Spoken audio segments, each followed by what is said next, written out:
Welcome to Season 3 of Maintaining Mental Fitness, a free webinar series to support mental fitness for organizations and individuals in an endemic world. A big thank you to our sponsors, the Continuing Care Safety Association and Biz Safety Software. Much for welcoming us in, and I'm really excited for our conversation today, and welcome Lilian to the call. We've had the fortune of connecting and interacting and probably talking for too long many times for the last year or so now. So I'm really excited about our call today and look forward to some of the insights Lilian will share with us. Maybe before we get into the brass tacks, Lilian, I'd just be curious from your perspective, what would be one thing that you'd like to share the audience to know personally, but also professionally about your journey over the last number of years that you've been working in the space of mental health? Yeah, thanks, Jesse, and thank you all for having me today. I think the thing I would like to share is just the importance of, so first, maybe I'll start by saying I'm a neuroscientist by background. When people usually hear that, they think, it's going to be all kind of technical and scientific, and it is. And the reason I share that is because when you get to know me, you'll also see that I talk a lot about empathy and compassion and bringing your whole self. And so when you think about the fact that I'm a scientist by background and that is the area of focus I live in and play in, it's because everything we talk about is validated by the science. And that is so important to keep in mind when it can feel kind of fluffy, which some of these things can sometimes feel that way, but they are really deeply grounded in the science, and especially in the nature of changing world is really important to keep in mind, because this is a bit of a new landscape, and that's the place that we have to kind of guide us. Yeah, I like you sharing that, Lilian, because I feel like it well encompasses even our conversations today, where there's the science side and the research side, and then there's the real world side as well of like, hey, so we learned all of this kind of thing within the research and reading academic papers, but how do we make it work inside of an organization on a real day? And to me, that's where that extra 10 or 15% of maybe art or nuance can come in as you're trying to, do the best you can to sort through. And for me, when thinking about that, and thinking about as no matter how well read we can be, it's likely we're not going to have it all solved. And when not having it all solved, it can feel pretty uncomfortable because there's a lot of unknown that we might need to navigate through. And not that I'm looking for a transition to our topic today, but from that, what would learning from discomfort mean to you, like either as a person or as a leader inside of the organization you work at? Yeah, and I think, a good and perfect segue. So one of the things that happened at the beginning of COVID was I started a new role where I was responsible for our organization's mental health strategy, our health and safety strategy, as well as our infection prevention and all of those sorts of things, and our disability management program. And oh boy, was every day an unknown. Everything we used to do one way was a completely different way. And I was brand new in the role, meeting a team virtually and trying to figure it all out. It was 100% discomfort. There was no rule book. And I think as I reflect on that, what it really kind of liberated for me was that sometimes the unknowing is where innovation and creativity can happen. And to layer on a personal dimension to that, one of the things that happened in this period of COVID, so, February 2020, my mom was diagnosed with stage 4 cancer. And that was a pretty transformative situation. I remember it was like, I found out my mom was diagnosed. I signed an offer letter. I started a new role, and a pandemic was declared, all in the space of 3 weeks. And watching my mom go through that journey and ultimately passing away in July of last year, there was a ton of discomfort that happened there. And I started talking to somebody, and my instinct was, I want this to go away. I don't want to be dealing with this. And what I've really come to embrace is that those feelings of discomfort, those emotions, those uncertainties can actually be really empowering catalysts and can help us grow, as painful as it may be, as people, as professionals. And what it's really enabled for me is sitting in that silence and not trying to get to the end of it, but living through it and seeing what changes and what really meaningful constructs it kind of innovates or inspires for me, because to me, almost in reflection, every transformative thing that has happened in my life has come out of a space of discomfort and has fostered that learning. I find that really fascinating as you're sharing. If I could summarize, and maybe you could validate if I'm correctly doing so. Sounds like for you, discomfort is really meaning, this opportunity for transformation and growth, but it really is about creating space for it and not just either running away or even running to it in an uncontrollable way, but letting it be there. Is that something that's fair to assume with what you were saying?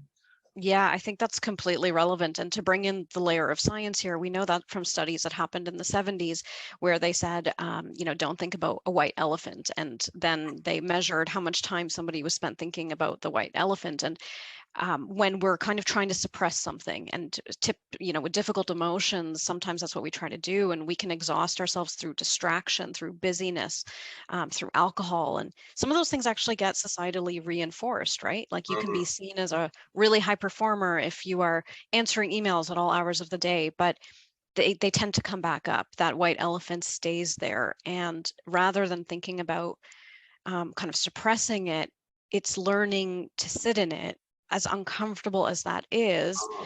And who wants to sign up for that, right? Who's ready to get on the waiting list for the discomfort train? But typically no one. But when we really allow that to kind of talk to us, when we listen to what that's telling us, it can really help us, one, identify what's important to us, and two, really lean into that from the perspective of where we might need to go next. And I really appreciate your vulnerability and sharing, not only the professional side, but really the individual side of your experiences, going back a few years now, and what I'm sure has only been a continually evolving one over the last, few years as you've transitioned from support to grieve to now what's next, I would say, in your own life. But what I like what you were just saying is that, there's also all these environmental and cultural things that happen. And so for me, there's this tension between the fact that discomfort really is so individualized and based on our experiences, based on our skills, maybe genetics, but it's also significantly influenced by our environment. So as an organization, like, how do you hold the tension between all of this need and seeking of individuality, and everyone's experience is true because their experience, but we also need to create the environment where we could be operating and functioning as, not one, but as a unit working towards a common purpose. So do you have any insights on that? Like, how do you hold this kind of tensions? I find is a real challenge for people to get their head around. Yeah, absolutely. And Jesse, a moment ago, you referenced, sharing about my story and sharing about where I'm at. And I sit with a lot of discomfort, even though I can talk about it quite openly, there are deep emotions, there are deep feelings that are associated with that. I feel discomfort even as we're having this conversation, but it's where I'm authentically. And if I, as an individual, I'm bringing my authentic selves to a situation or an environment and feel embraced by my organization, whatever that trigger may be, whatever the situation somebody's dealing with. I mean, throughout, I would argue collectively, we've been going through a collective global trauma since COVID started. People's experiences of that may be different, but almost everybody I know has had at least a change in a significant relationship, is mourning, whether it be someone in their life, a pet, other kind of situations, whether they've had kind of transformational life situations. So to your point about there's lots of things happening, but when we allow people to bring their authentic selves to spaces, that's where that really as an organization, the role we play in meeting people where they're at. So, I do talk quite openly about my situation. And just 8 days after my mom passed away, I was actually scheduled, before everything happened, which happened quite quickly, to be presenting to all of our director level, right up to our CEO at our big leadership forum. And it was about resilience and compassion. And It was unscripted, but I ended up talking a lot about what happened with my mom and the promises I made her. And I wasn't entirely sure how it was going to be received, to be direct about it. And nobody knew I was going to do this, my CEO included, any of my leadership team. And I took that vulnerability risk. And the number of people that came up to me afterwards and said things like, I didn't know we could even have conversations like that at work. Thank you for your strength and your power. Including my CEO, who publicly kind of called out the courage that takes. That for me served as an enabler to actually really bind me to the organization. It made me feel connected. It made me feel like I could be there where I'm at. And what it's allowed me to do is subsequently kind of walk into spaces where I might say, today's not my best day. Today I'm maybe going to have to be off camera, or today I'm going to maybe have to cut this meeting a little bit short. And what I have found is that the leaders and my colleagues who have embraced that and met me where I'm at, it has just paid dividends in terms of the discretionary effort that I put in and my feelings of engagement to my organization, but also their feelings of connectedness and engagement to me. And that's been really powerful because the reality is we are all humans. That's probably the one common thing we all have. And our white elephant is a bag full of experiences and triggers and traumas that nobody can see or knows anything about. But if we're kind of creating cultural or organizational pressures to suppress those, then all it's going to do is step in the way of you being able to really foster those things as an organization. Yeah, I'm hearing a few interesting tidbits as I'm trying to think, okay, with what was shared, what would an organization do to either amplify or create boundaries to protect that? And I think the few that jump out for me is one, you being in a position of privilege in many ways as being a leader and having this upbringing and then willing to take that risk, I think is one that we as leaders can be considering as how can I find those spaces where it's safe for me to do so. The second is obviously then the validation of your CEO and watching when someone might be taking that vulnerability risk and validating and supporting that person when they do so. And I'd be curious just on that one in particular, do you have any sort of thoughts as you're supporting your own team, as if you're a leader, kind of watching your team saying, oh, you know what, this person is being vulnerable. And how do you either be aware of it, but also what are the ways in which we can respond to that would hopefully move towards an organization creating this space for discomfort and allowing that learning to occur? Yeah, absolutely. And I think I go back to acknowledging my advantages and my privileges in a lot of ways and recognizing that I don't necessarily know what somebody else's experience is or what the right solution is. And also being aware of my own internal pressures and societal pressures to, as the leader of some spaces, have the answer or the solution. Jesse, I'm taking a coaching program, and one of the things we talk about in our coaching program is the mind that holds the problem is the mind that holds the solution. And in some ways that has really enabled me, or empowered me, I should say, to take moments where I kind of pause and say, I don't have to solution this. And some things, especially in the space of discomfort, with these really complex emotions, isn't solutionable. I mean, there's nothing that's going to undo the pandemic. There's nothing that's going to bring my mom back or my feelings associated with that. And those are, there's a personal and a professional one, but the way we work has changed. And so if we really kind of acknowledge that our role as leaders is not always to solution, but to listen, enable, and empower our people to bring forth those things, it's giving them enough space to do that. And I think part of that is embracing silence, which is so uncomfortable for most people. Yeah, for me. Yeah. Me too, but it's something I've been working on is those pauses matter. And in my organization, one of the things I've been training on the last couple of days is how do you have these difficult conversations rooted in empathy? So we've been talking about suicide prevention. We've been talking about domestic or intimate partner violence. We've been talking about substance use. And the power it holds when someone shares a disclosure of that nature and you jump to responding doesn't feel like it honors the heaviness of what they've maybe just shared. And so really embracing silence and waiting and honoring it, and then allowing someone to bring forth what they need, because you have no idea, you haven't walked in that person's shoes, and that's okay. This is one of the places where as a leader, it's okay to go, I don't have to, this isn't mine to fix or solution. Yeah. And I find it's interesting, and this is where I think, it is always complex too, as I look at, what would be the responsibilities of, the organization or the leader or the individual. And something I found in my experience of working with a number of different leaders is often that quick jump to solution comes out of a place of care, like meaning I see your pain, I want to remove it and fix it.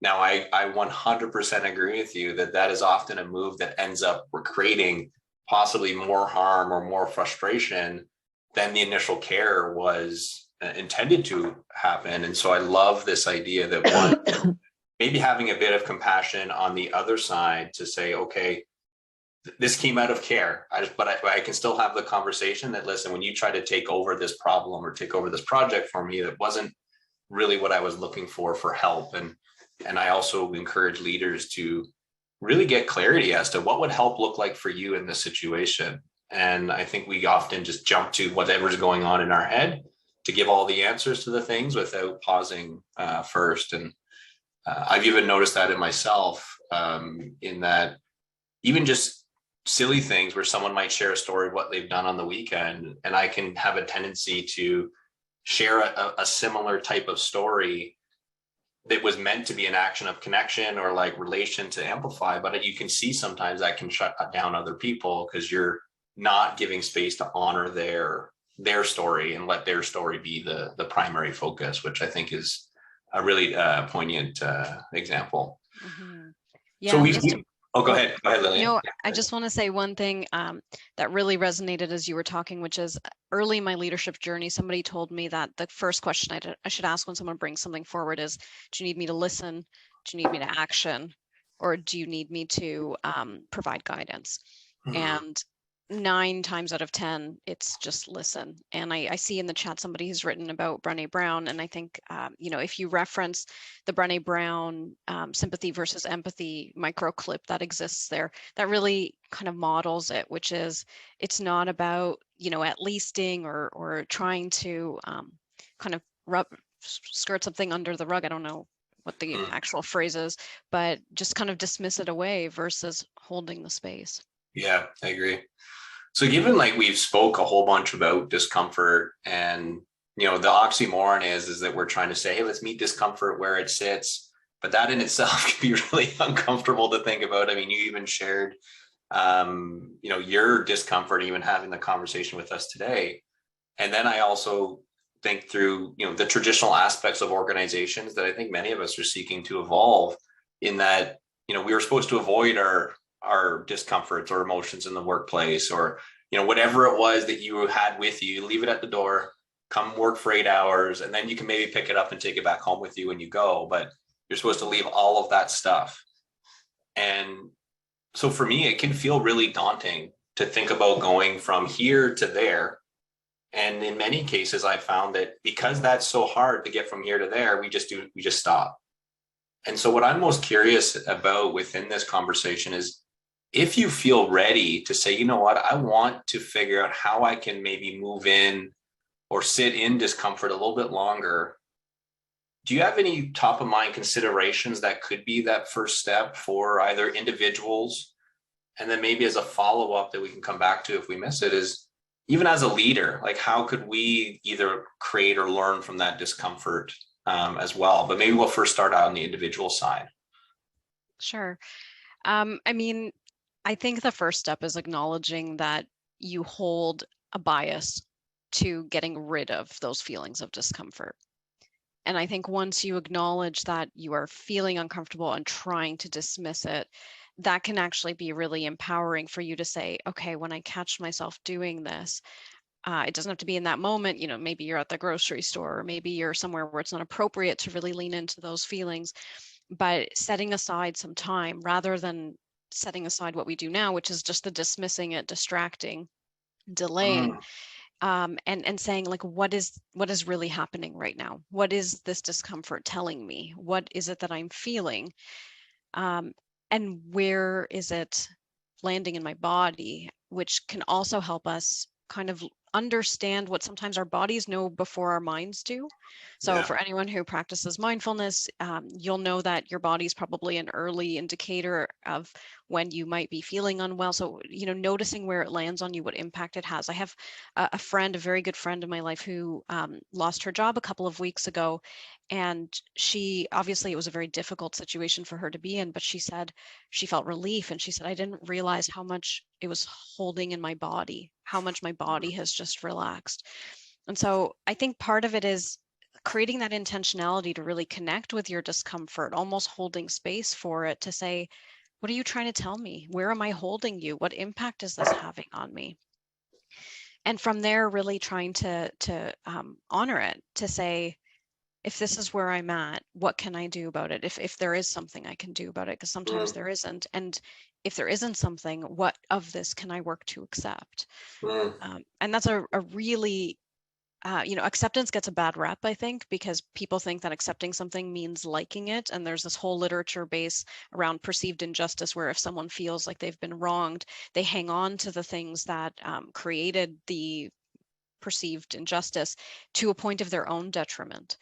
And I think that part of it is creating that space and holding that space, um, not just to live in it. And this isn't about rumination. This isn't about kind of sitting there and saying, this thing bothers me and this is uncomfortable or this hurts me. But it's that white elephant effect, because if you don't give it that outlet, it's just going to mm. hold space in your body, in your mind, and ultimately lead to worse outcomes. Yeah. The piece I really like what you're at the beginning of what you're saying as well is, for me, I'm a very kinesthetic person. And I even when talking about actions or thoughts, often use the word I feel as a way of communicating.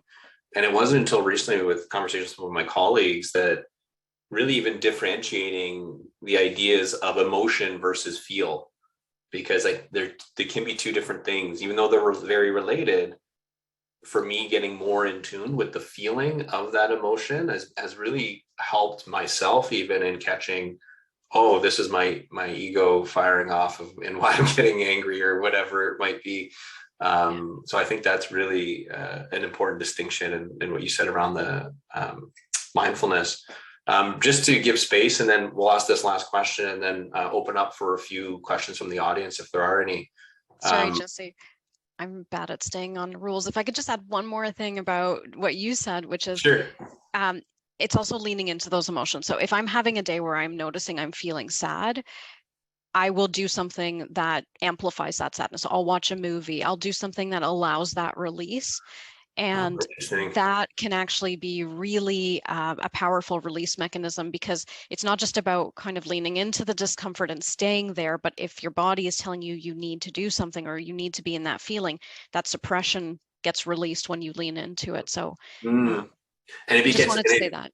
what I'm hearing in that too, that it gets released intentionally, as opposed to sometimes when I speak with leaders, I'll say if we avoid it, it's almost like putting boulders on a volcano. And you don't know Exactly. when, but eventually that volcano may burst and there's going to be a whole bunch of damage. What I like about what you're saying is almost, okay, this is where I can lean into this safely, and I can allow this emotion to move through me fully. That's interesting.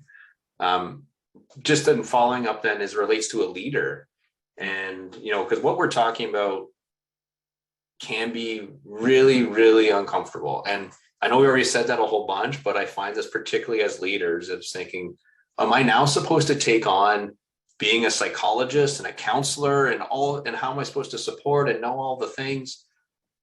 What's the recommendation you have from a leader perspective of not only extending that hand, but ensuring our own boundaries are set so that we're not absorbing all of the things? Yeah, it's a great question. And as a leader who models vulnerability, it tends to inspire vulnerability from my team. And so boundaries are really important, Yeah. because I'm not their psychologist or their therapist, and I don't want to be as their leader. And so part of the conversation that we have is around, I don't need to know the ins and outs of what's contributed to certain things, but I care about what the impact on you is. And then my role is, how do I help you with that? So flexibility is so important, and we know that that's a trauma-informed pathway out of trauma, is to give as much flexibility as possible. So in the same way that I approach my team and sometimes say, I'm a little bit tired today, or I might need to bow out of this meeting a little bit early, I give them permission to do the same, but don't require the details as to the why. And I think that takes a lot of trust. And I have variability in performance from my team, and that doesn't mean letting them off the hook. It's not an excuse. We still have to meet our deliverables. We still have to meet our targets, but how you do it and when you do it might need to shift. So the boundary that's really set there is, you can bring where you're at into the space, but it's not an invitation to create, venting sessions and share all of the details of where you're at in an experience. There may be spaces for that, but it's not the intention. The intention is, as a leader, it's, what do you need from me to get to where you need to be in terms of your deliverables?